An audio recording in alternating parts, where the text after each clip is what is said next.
So Hindus and others in India and elsewhere played Holi yesterday, but how the matrimonial service Bharat Matrimony celebrated it, how many foreigners celebrated it, and how we celebrated it were probably not the same.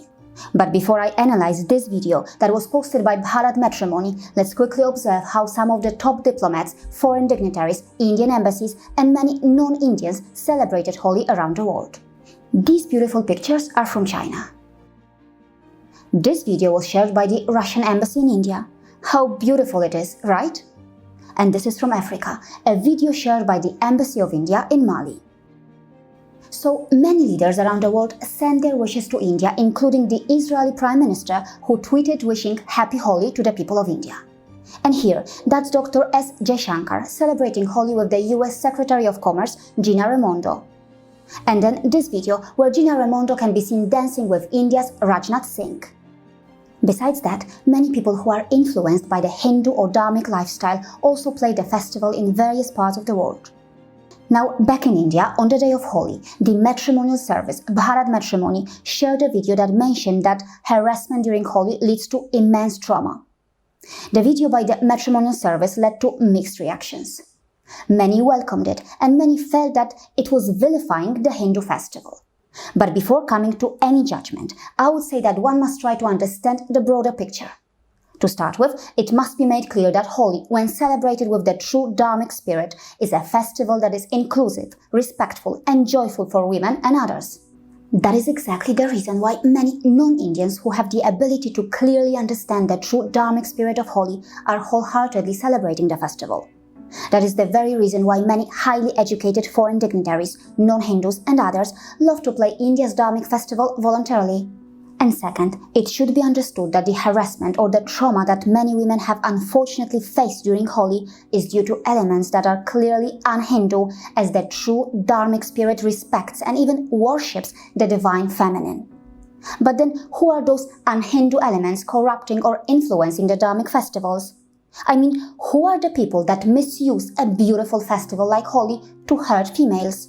Could it be the anti-social elements and criminals that exist almost everywhere? Could it be one's own family member with an un-Hindu mentality or behavior? Or could it be non-Hindus who purposely gatecrash or participate in Dharmic festivals to harass, tease or hurt Hindu women? For example, on the basis of my personal experience during the Holi party, Garba nights, and many other Dharmic or Hindu festivals that I have attended, I can confirm that many non-Hindus who have no respect for the true spirit of Dharmic festivals misuse these Hindu festivals for their violent and sexually motivated desires.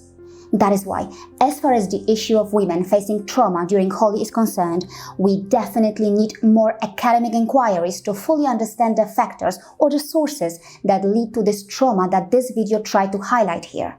Not only that, the mainstream media and the champions of social awareness campaigns have failed to properly educate Indians about the extreme dangers of the Western pop culture, Western nightlife culture, and the Western culture of drunken promiscuity that is taking over the Indian society, and in many cases are even corrupting or influencing India's native traditions and festivals.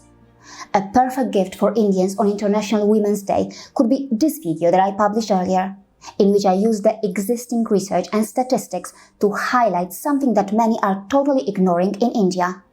For example, according to the UK parliamentary publication, pubs and clubs are the places where sexual harassment is regarded as more socially acceptable. In the UK, 63% of women aged 18 to 24 who regularly drink in clubs, bars or pubs said that they had experienced sexual harassment. According to the Kent Union of the University of Kent in the UK, nighttime economy sexual harassment is accepted and is a cultural norm. The research from the British government shows that sexual harassment is accepted and is a cultural norm in pubs and clubs. Then why glorify these places? Why blindly promote this modern Western culture or normalize these behaviors in India? Why not expose the bitter truth of what is being packaged and sold to Indians as vibrant nightlife? But of course, as India is getting westernized, the so-called vibrant nightlife culture is taking over Indian cities and Indian festivals. But how many social awareness campaigns have been created to educate the Indian youth regarding something so dangerous for women? as far as taking a woman's consent before playing Holi is concerned, shouldn't a female also take consent from another female and another male before playing Holi with them? For example, a woman at yesterday's Holi party in India was applying black color on men and women without taking anybody's consent. There were many who didn't want the black color to be applied on them, but that didn't stop the woman. And then we have this Latmar Holi in some regions of India. Reverse the gender in this tradition, and I promise you, you would have seen the best venom-releasing performance from the agenda-driven journalists who would beat their chest day and night to vilify India, Hindu men, and Holi. Anyway, when a festival is celebrated with the true dharmic spirit, it can bring joy, happiness, and social bonding.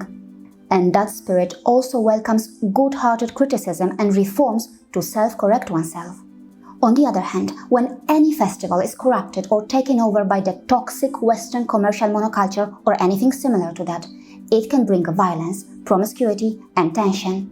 And by the way, a truly inclusive society should be equally concerned for all religious groups and communities and not just selectively focus on Hindus, Hindu festivals, or Hindu women. That is why Christian festivals, Muslim festivals, and other religious festivals should also be properly scrutinized to save Christian, Muslim, and other non-Hindu women from exploitation, violence, abuse, or any other wrongdoing. Holi is a beautiful festival. It is one of the most beautiful dharmic gifts to the world. The true essence of Holi is the opposite of violence. They say that this festival provides an opportunity for even enemies or adversaries to forget their differences and come together to reconcile and become friends, to bring peace, togetherness, and social bonding. The true spirit of Holi seems to be far deeper and much bigger than any agenda-driven or poorly executed social awareness attempt that misleads or unintentionally spreads Hinduphobia. See you again.